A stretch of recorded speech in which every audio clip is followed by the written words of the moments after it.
It's the WP Minute. Have you started a WordPress theme or plugin that didn't quite succeed like you had hoped it would?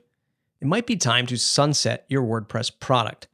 There's two major things to consider: your mental health and existing customers or users. When I spun down my first go at WordPress themes, it was embarrassing. The crazy thing was, the embarrassment was only in my head. I didn't want to give up. I wanted to keep going. Shutting it down felt like a failure. It took me years to realize that shutting down provided me more clarity and the best lessons in marketing I've ever learned. But how do you relay this to your customers, especially if they recently paid you? Today's episode of WP Product Talk, featuring Kim Coleman, Devin Walker, and Matt Cromwell, will touch on all the points I just mentioned. Be sure to follow them and tune into their Twitter space every week. And hey, if you want to support the WP Minute, head on over to thewpminute.com/support. You can buy us a virtual coffee, join our membership, or even purchase a classified listing that goes out in our weekly newsletter every Wednesday. It's thewpminute.com/support. Okay, here we go with WP Product Talk number 4. We are today going to be talking about when and how to sunset a product that is struggling. And I might open up the mic to a couple other folks to share some sob stories as well, folks who might have sunset some things themselves in the past. So stick around, maybe raise your hand if you got a story to share briefly, because we do try to keep it to just 40 minutes if at all possible. Or if you want to chime in to the conversation in any way whatsoever, tweet out there with the hashtag WP Product Talk, no spaces, no hashtag, or no dashes or things like that, just WP Product Talk, and we'll pay attention to what's going on out there and try to get folks chiming in as much as possible. And as always, I want to give a shout out to the WP Minute that has been redistributing these episodes for us. If you want to catch up on it later, you can check us out on Spotify and all those cool podcast spots. Thanks to Matt Medeiros and the WP Minute. So that is the introduction. I am Matt Cromwell, one of the co-founders of Get WP at Stellar WP, doing all kinds of fun marketing and support stuff with iThemes and Cadence and Iconic. And I have just been having fun with WP Product Talk and Kimberly Coleman recently. So Kimberly, tell us a little bit about yourself. Thanks, Matt. I am Kimberly Coleman. I've been working with WordPress for I think 15 years at this point, building products for the last 12 years. Our flagship product is a membership plugin, Paid Memberships Pro. And we're trying to push some new products and trying to see where that works in our ecosystem. So this talk is especially poignant for me at this time. Awesome. And last but not least, my longtime business partner and friend, Devin Walker, is joining us as a co-host today. Devin, tell the world about yourself. Hey, yeah, my name's Devin Walker and co-founder as well of GetWP, also at Liquid Web, doing a lot of the products, strategy, and building for all the same brands Matt just mentioned: iThemes, Cadence, GiveWP, Iconic. Yeah, so really enjoying that and happy to be on the show. Awesome. Thanks for being here. So, subject at hand: how, when, and why to sunset a product. Essentially, every once in a while, you launch something, you love it, it's your baby, but it's got to go in one form or another. We've all seen it happen. Customers hate it when they see it happen, and they're sad and bummed. They're like, I invested in this thing and now it's gone. Or it's like free, but nobody's supporting it anymore. It can be difficult, can be thorny, but sometimes it also, I think, is probably the absolute best business decision to make. Hardest, but best. So I want to go around the circle real quick and just start us off with, why is this such an important subject, especially in the WordPress product space? What are the consequences of not sunsetting or struggling products? That's where we're going to kick it off. Kim, do you have some thoughts there? Absolutely. So for us, you can become so thinly spread with the ideas in an entrepreneur's head, with the ideas that are generated from our 15-person team. And I think you can make a lot of mistakes by launching a lot of things and not having strategies behind them. So for me, this is an important talk because it should focus not only on the product and the potential and the what ifs, but, are we the right team for this now? And is this a distraction from other markets we could be entering or other time we could spend? So I think people would generally lean toward focusing on this is such a cool thing. It's like Matt said, it's my baby. But at the same time, you can't have more than one baby out there that can really be your focus at any given moment. We all try, but it's hard. Yeah, absolutely. Devin, what's your take? Why is this such an important subject, especially for small upcoming WordPress product shops? Yeah, well, I totally agree about the focus. I see a lot of companies or individuals out there that try to get a lot of product out, and they lose their focus and they never really meet their goals because they are stretched too thin. But also, I think that we're approaching, well, we already have 60,000 plus plugins on WordPress.org. And I would say quite a few of those are probably needing to be sunset. So being responsible as a developer and not leaving code out there that's either vulnerable, doesn't work anymore, it's just lacking in quality is also an important thing, on top of a bunch of other reasons as well. Yeah. Absolutely. So being just a responsible owner sometimes means letting it go. That's a good point, actually. Cool. So one thing we've been kind of making a habit of is story time. Let's talk about it. I thought we might start with Kim. Devin and I's stories are basically the same, but maybe from different perspectives. So we'll chime in and whatnot. But I want to hear from Kim first. And what is like the fish that got away? What is like the one big product that you were like, oh, I really wish that would have survived and really would have made it, but we had to let it go? And tell us a little bit about the whys and all that. For sure. So for us, it was a non-WordPress product, and I hope that is okay, but it taught us a lot of business lessons. It was a social network for wine drinkers that we launched right after I graduated college. Jason and I kind of got into wine drinking. There was one big competitor in the space, quote unquote, called Seller Tracker. And we were seeing a rise in the use of Facebook and other social networks. And we wanted to create a tool where people could get wine recommendations based on the social AI, looking at what other people liked and were drinking. So we built that with no business model at all. We built it for fun. We learned a lot. But when I look back on that, there were opportunities to make money, to keep developing it. But our life at the time, it didn't fit our life at the time. We were starting a family. We were stretched very thin, and we had to focus on the projects that could pay us. And through that, I think, is how we have Paid Memberships Pro, through the decision to stop building something that was really just a scratch and itch, a fun thing that didn't have a monetization behind it. And instead, it let us free the time up to develop something that has grown and become our sole product at this point. So, but super emotional because of how connected we were in developing it, the friends that we made along the way, building it. And it was just recently something Jason took offline. And it was a cathartic moment because it still existed, and maybe irresponsibly so, still existed in a shape that it hadn't been looked at for many, many years. So lots of lessons learned, but I think it has made us start with product market fit, start with a revenue model before we build that fun, shiny thing. Man, that does sound like a bit painful, especially because sounds like you had like people who really were involved in that. Like there was a community there. There was. We met a lot of interesting people who just love wine and love the community of it. We had a few people who were kind of bloggers and talking about using their wine log. You know, the concept of it isn't a bad idea, but there's enough tools out there to help people manage their cellars and communities that can help people get recommendations for wine. So it is what it is. Still drinking wine though, right? Oh, yeah. That's good. But you're not getting paid to drink. Well, yeah, I guess getting paid on this either. That was part of the problem. We used to write off some of our wine, which was a cool side effect of having that as a business, because we spoke about what we drank and we shared reviews of it. I don't know. It's interesting. Oh, man, Devin, we're in the wrong business. Yeah. So you built a social network not on WordPress? You didn't use BB Press or Buddy Press or anything? Yeah, like that? this was in 2006.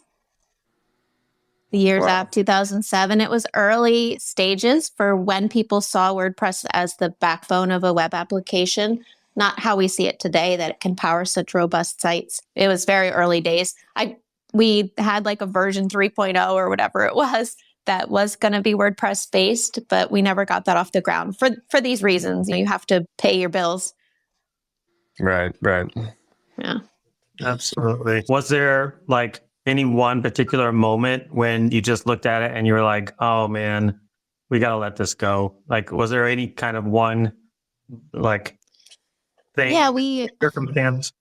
took an investor, which was really cool because it wasn't a total bad story looking back. That person's investment we thought was coming with expertise and with support and coaching. And it really just was money, which was strange. And now I've never had another investment in anything I've done. But looking back on that, I know that I would get that clarified up front. How much involved are you going to be in this product? You're giving us your money. Is it just a bet and you're going to walk away? Are you just throwing thousands of dollars here and there because you have that kind of cash flow? But luckily that doesn't make it so sour when we do make the decision to close that down, because it enabled us to buy our first house. And we learned a lot through that. I'll keep saying that because it's the truth.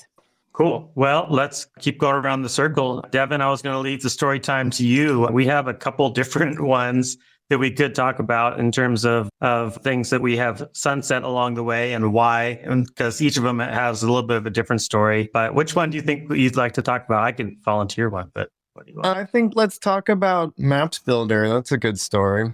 Exactly what I was thinking. I figured that.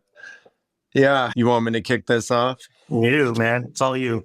All right. So Maps Builder was both a free plugin on WordPress.org and a pro plugin that we sold on our previous website. Essentially, it was a way to visually build Google Maps for a variety of uses. You could do pinpoints, you could do location mapping, and the way that it differentiated itself was that you weren't really clicking options to build the maps. You were actually interacting with the map itself. And it was tied heavily with the Google Maps API.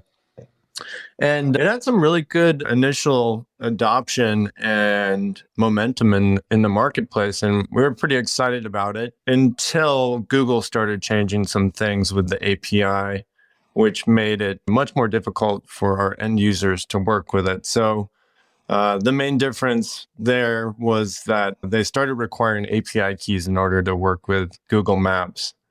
And in order to obtain the Google API key or the Google Maps API key, it's gotten a little better today, but back then you had to go through the developer console on Google. You had to enter your billing information. You had to assign your API key to a project. I forget all the steps, but it was quite a complicated process to get that going. And that was really difficult for end users. So support went way high on that. And we started getting some negative reviews from people getting that, struggling from the get-go on that. The second struggle I remember was that JavaScript conflicts. So a lot of different themes and plugins also use the Google Maps API and would include that within their code base. And they would use different versions. They would attach different functionality on top of it. And it was just so conflicting with various themes and plugins that also made the support go up quite a bit. Yeah. I could go on for this, but is that what you recollect, Matt? Yeah. Also related to the kind of jQuery conflicting thing was you had to load the Google Maps API in order for it to work. But a lot of themes or other plugins were also loading the Maps API themselves. And sometimes they were loading them in weird ways. And those would conflict with each other. And like that, it's still a problem in WordPress to this day that sometimes different plugins and themes want to load the same JavaScript library, and it becomes problematic for different products. Yeah. At the same time, we had GiveWP, which was growing quite a bit. And it was really going back to what Kim said earlier about focus and how we took a step back and realized, hey, this is really distracting us. It's taken away from the potential of our up and coming flagship product because it was really starting to take off at that time. And we looked around and we said, hey, potentially we could offload this and either have somebody adopt it or maybe make a couple dollars on it. We weren't looking for much. Well, I remember you, Matt, looked quite a bit for somebody, but nobody was really interested. And in the end, we decided to just sunset it. Yeah. We had a few folks who were kicking the tires pretty seriously, but not seriously enough to go through all of the effort and whatnot. It was tough. Like we went through a whole rebrand experience with it, and also had a we did a competition for the kind of mascot. We had like a Google Map pin that was, we called him Penny in the end or something. It was. He had a little hard hat on. I remember that. Exactly. Yeah. Can I ask, like, looking back on that, if you still had that product today, do you think, or if you were the people you are today, if that product existed in today's marketplace, do you see a different future panning out? Or do you think it wasn't a question of the times or an experience thing? It was just the right choice? I think it was the right choice. It would probably be a pretty sustainable product for an individual, but I don't think you could build a whole team or ecosystem around it. Personally, first off, we'd have to rewrite the whole thing in React and make it block-based, which would be a pretty big undertaking in of itself. And yeah, so I don't think it would be a multi-million-dollar product, but maybe low six figures. Mm-hmm. Yeah. It had a really nice visual editing experience that honestly, I think at the time was really a bit cutting edge. But yeah, you're right. We'd have to swap it out a lot differently today. Yeah. I don't know. There's a couple of maps things out there still that are doing okay, but it definitely, for us, I think when it comes to that focus issue, like it definitely contributed to the growth and development of GiveWP by us saying no, by us letting it go. Like that was definitely the right decision for sure. I do wish somebody would have picked it up though. That would have been nice and see where that would have gone from there. Yeah, I think that's a curious part of this is, even though you had some people that might have been interested financially, what part of that conversation was like, are they going to take care of the people using it? Or would we be better served kind of, like you said, sunsetting it and managing those relationships? Did that factor into kind of the decision-making process, how you would handle the existing user base? Absolutely. Yeah. We definitely gave, I think it was at least 6 months heads up. We did it earlier in the year, and we gave it to the end of the year to support it. We actually sent out a couple of updates as well. And then we put a notice in the plugin that it's probably wiser to move on to another solution. So we definitely made sure communication was clear on our decision. Mm-hmm. We also made the pro version, because it was a free and a pro version. We also made the pro version available for download on GitHub. I don't know how customers felt about that specifically, but it did help anybody who really wanted to get more advanced features for a while. That is our sob story. Devin has a couple other examples actually, but we won't go into those. We have several products that are left along the wayside over these. So cool. So real quick, answering a couple of the big questions. We talked a little bit about why we would need to sunset a product. I think one of them in particular is definitely just that it's not doing well in particular. And Devin highlighted several of these in our story. And Kim definitely highlighted revenue. One thing internally that we've talked about a few times is like, if you have multiple products, in order for any one of them to be worth time and effort, there probably should be kind of like a percent of revenue that it should be bringing in, relatively speaking. I haven't seen a whole lot of shops who are able to really, like, I wonder what the numbers are on the Delicious Brain side, for example, where they have like 4 kind of strongish brands underneath their umbrella brand. I don't know what the breakdown would be there, but I doubt it would be an equal 25% across the board. But for us, we've kind of said, if a product starts to dip below 10% of your total revenue, like that, probably a pretty strong sign that it's time to start talking about letting it go in one form or another. Isn't that the number we talked about, Devin? Yeah, I mean, when we did have multiple products, that was one of the criteria for us until we eventually whittled it all down to one main product. Yes. Yeah. Yeah, I was going to say, there's a version of sunsetting, which is just like keep using it yourself and fulfill your own needs, which is where we are with a couple things that we use. So our WordPress theme, we continue to support it. We continue to release it, but the way that I build it is the way that we need, because it's the theme we use on our own website. And the same kind of potentially with our sales plugin, which we're still hoping to find some product market fit for and putting some marketing behind it, but continuing to develop the features in a way that will serve us, which is a version of closing your doors to the greater audience of people that might be using your product, but then still using it and developing it for your own purposes. Has that ever happened with any tools that have built within your teams? Yeah, one tool we built that is one of my favorite is called WP rollback, and it was really built out of fun and a need. It was actually 2015 WordCamp OC. They had this plugin Palooza contest, and it was essentially a contest to build a plugin in, I don't know, a month or so, and then you show it off at the WordCamp, and they choose a winner, which was really cool. Would love to see that happen again. But essentially, this plugin, it allows you to roll back any theme or plugin on WordPress.org. And the support has been next to nothing. And it has 200,000 active installs now and 170 something 5-star reviews. And that's pretty much the large bulk of it. And we use it still to this day to get us out of a pinch here or there. I know I do personally on my several sites that I own, and that's one that potentially the only reason I would sunset that, or we would sunset that, is if Core adopted that feature. So that's another reason why you should sunset something, or potentially if that feature is brought into Core, which a similar approach is being looked at to bring into Core, but it's slightly different in its approach. Yeah, I think they're talking about rolling back the Core version. Isn't that the main feature they're talking about? I think if you update a plugin and it failures, they roll back automatically for you too. Yeah, plugin failbacks. Yeah.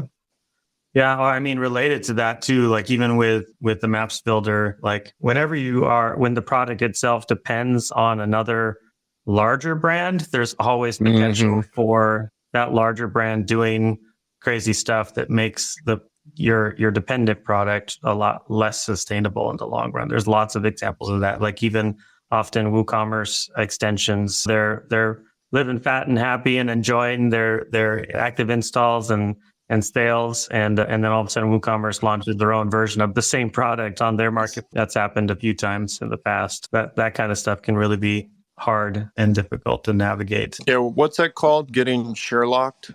There's another why on our list about passion for a project, which I think is interesting because passion for a project wanes over time. And in the beginning, if you're a person that loves building and creating, you can have a lot of passion for something. And then as time goes on, it's hard to sustain that. And that isn't a terrible reason to stop doing something. You get one life here. So to recognize that it's something that's not fulfilling to you anymore, I think both Matt and Devin here could say that they found a more fulfilling product to devote their life's work to in GiveWP in a lot of ways because it's such an impactful product to the world.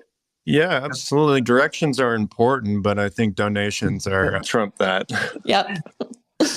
That's the way to say it. Oh my goodness. Yeah. Nice. Let's see. So let's talk about the how. I really do think how is kind of the thorniest question because like I said, regardless of our feelings about the product in one form or another, the users and the customers sometimes have very strong feelings about it. And it can be really kind of difficult to navigate that really well. So what are kind of some of the main considerations and tactics that need to be in place when you decide to sunset a product? Devin touched on a little bit of the way we did it with Maps Builder, but Kim, what's on your mind there in terms of like best practice for sunsetting a product? I think that I'm doing it wrong. So I will tell you what not to do, which is have a product you stop developing, but tell people you might someday again. Oh. That is fake sunsetting. Don't fake your sunset. I am doing it wrong. Don't listen to me. I want to hear the right way to do it. So I'm not the right person to answer this, but it is that hopefulness. And, this is a case where the API changed. And that's not something we have control over. But the product still exists. We believe that there's still a need for this integration for Paid Memberships Pro. So it may happen in the future. It's an open source code base. If somebody gets a mob together, if someone gets very enthusiastic, it might get our attention. But as it doesn't come up in support often, as there isn't a lot of interest in pre-sales contacts or support from .org asking and begging for this feature, we have to just wait till that number gets big enough to tip us to devote that development time. So it's a fake sunset and it's a bad idea, maybe. So in your messaging, you said, we're sunsetting this thing, but maybe we're going to bring it back if the API gets better or something like that. And people were like, when are you bringing it back? What's going on there? Is that pretty much looking at if we get enough interest, if it seems that this is something that the majority of users want or who are using it aren't capable of migrating, or there's new information that we find, because once we remove it, that kind of stub goes away, which is a curious thing because it's a path to reaching people, even as it is now. I don't know. It's weird. Yeah. I've had a couple of conversations with employees who decide to leave. They come and they start the conversation where they're like, we're going to move on. And the first thing I always say is this a conversation or is this a decision you're just telling me about? And I think it's a really similar question when a customer gets that email, they want to know that they want to know that no, this is done. We're all done here. Yep. Not like maybe we'll keep talking about this in one form or another. Yeah, the limbo, that's not good. Yeah. Don't charge them renewals after sunset. Make sure you cancel your subscriptions. That's important. That's a super good basic 101. Make sure nobody else gets charged for a sunset product for sure. This is a fun way. Let's reverse this. How can you really sunset things badly? Let's talk about all the things that are really not good. Blame a third party for why it's being sunset. That would probably be a bad thing to do. Yeah, but sometimes that's accurate, right? So I would say... Well, but you have to own the decision. Like this third party is problematic, and so therefore we are deciding that this is done. Sure. I can get aboard with that. Yeah. I mean, what not to do? Yeah. Surprise, send out an update like 1 year after you've sunset it. That'd be bad. Just kidding. April Fools. I would say if you're aware of a fatal problem in the code base, don't sunset before you solve that problem. Because if you find like a giant security hole, it's kind of your responsibility as a developer to at least do that much and deploy a final version that is safe to that point in time, that isn't going to deploy and be incompatible with some future version of WordPress, or at least the most current one. That's just respect. Right. Yeah. And then I'd say also, as much as it might hurt, provide your customers or users alternative solutions that are still well maintained and moving forward. Even if one of those might be a competitor or a potential past competitor, give them ways to off-ramp onto something else. Yeah, that's a really good one. I think that's super graceful. And I think folks will really see that as a big sign of good faith for sure. That's a good one. Yeah, I think especially when it comes to plugins, I like what Devin highlighted earlier about the Maps plugin that before it was actually officially sunset, we put a notice in the plugin, basically pre-announcing it more or less, so that so as many folks as possible could be notified that it was on the way. I think it was surprising to me as the support guy and on the front lines of communications with all of our stuff. I was surprised that 1 or even up to 2 years after we had sunset it, folks still were like, hey, what's going on with this Maps plugin? And I was like, man, I feel like I tried to tell everyone everywhere all the time with so much communication, and somehow folks still didn't get the message. So trying to communicate everywhere as much as possible, I think is really, really important in all the places. We talked about these, it sounds like a lot of premium products we're talking about, but we also talked about plugins that are in .org. And someone will know this answer, but you can nominate a plugin for adoption just in .org. So if it's a completely unmonetized product that exists in the repository and it's not one you want to continue to maintain, I think you can put a special tag on it and certainly use the Make WordPress Slack to look for someone. There's a number of plugins out there that we've adopted some ourselves through Paid Memberships Pro through this pathway. Yeah, I might try to tweet this out if I can find it quickly. I have an old article all about that. Oh, nice. And it from what I remember, it's actually more of like a volunteer, it's an initiative that plugin owners take on their own to add that tag. It's not really like an official plugin team kind of thing, but it is used that way often. So, well, of course, I'm not finding the article. I'll tweet it out later for sure. That's a good one for sure. I would love to see more folks trying to get their free plugins adopted. I adopted an old one called Send System Info that I really liked a lot because at the time there was not a default way in WordPress to have good solid system info and a way for you to share that system info with support teams. But now there is. Core built that stuff out, and there's no reason for that plugin anymore. You got Sherlocked. I got Sherlock. We were actually talking in our team today because there was a product on .org called Email Users, and it was a very straightforward form within the admin of the WordPress site to email all your users or some segment of your users in your WordPress site. And there's problems with sending bulk email through WordPress. Matt Pritchett, you're on this call. You know the problems that are related to having the WordPress site itself deliver the bulk email. And I was in contact with the plugin owner, and there were a couple plugin owners on this product, and one of them wanted money for it. And I was like, I'm not buying this to monetize it. It was 3 years out of date. I am adopting this because some of our users, it had Paid Memberships Pro integration. Some of our users want these features. And I checked earlier this morning, it's gone. It was taken down from .org, which is really sad. I think it had like 7,000 installs, which isn't huge, but it's an audience of people that I would have maintained. But this person was like, well, how much will you pay me for it? And it has to keep my brand on it and all these things. And I was like, never mind. This doesn't feel straightforward to me. And you think my intentions are poor. So we're going to part ways. It's a shame.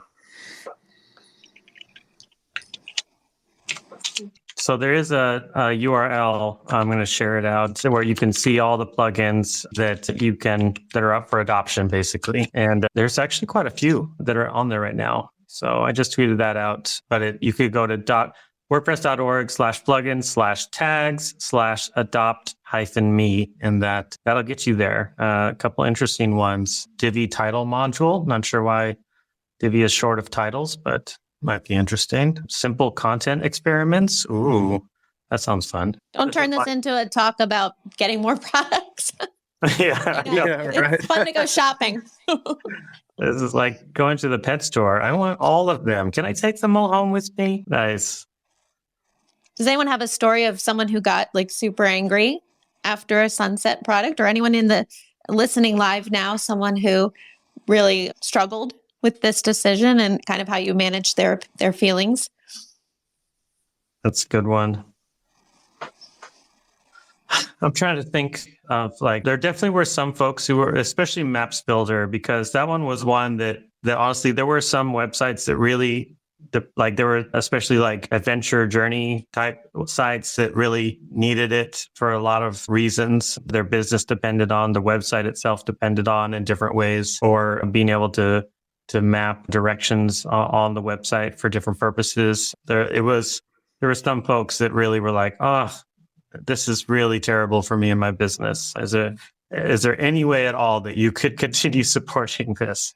And it was really, really just a matter of just continuing the messaging and saying, yeah, it is a real bummer. We wish it could go on, but we do have to make this hard choice. And here's all your options again. So here it is on GitHub if you want to continue. And here's some other products that are doing something similar. I think sticking with the messaging and having lots of empathy is kind of the key there as much as possible. Any other insights there, Devin, on that one? Yeah, I mean, I remember when we had an open table widget, which a lot of restaurants depended on that. I think we got up to 10,000 active installs for that plugin for a while. And when we decided to sunset that one, I remember a lot of restaurants were very vocal in continuing support for it. But one of the reasons why we did that was because OpenTable itself came out with their own embeds and widgets, and they were improving on them quite a bit. So we did have an alternative solution to point them to, although it wasn't WordPress, I guess, native approach. But that was one where I remember local restaurants here in San Diego, I remember randomly seeing that widget on their site a couple times. Yeah. So that one hurt a bit. Yeah. Yeah, for sure. The folks were saying, yeah, you can do it with the official version, but it just doesn't look as nice as yours does. And I'm like, thank you so much. Have a nice day.